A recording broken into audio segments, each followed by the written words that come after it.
এই যে মেরে ফেলাইতেছে। এখন আপনি বলেন, এই যে সন্তান, আপনি মা হিসাবে এই আওয়াজ আপনি সহ্য করতে পারেন? যেটা আমারই বুক কাঁপে এই আওয়াজ শুনলে। সন্তানটার এই বিপদের দিকে কেন ঝুঁকাই দেন? কয় টাকা দিচ্ছেন? 30 লাখ টাকা। 30 লাখ টাকা দিয়ে আপনি কাগজপত্র কইরা আপনি যে প্লেনে করে তোরে পাঠাইতে পারতেন 30 লাখ টাকা দিয়া। 30 লাখ লাগে না, আপনি কাগজপত্র 18 লাখ টাকা দিয়া, 15-20 লাখ টাকা দিয়া সঠিক পন্থায় কাগজ কইরা প্লেন দিয়া ডাইরেক্ট ইটালি পাঠানো যায়। এই 30 লাখ টাকা আপনারা কেন এই রাস্তায় দেন?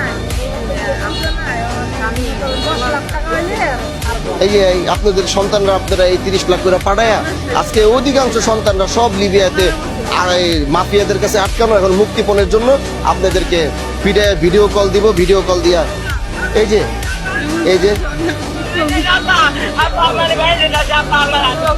মেরে ফেলাইতেছে।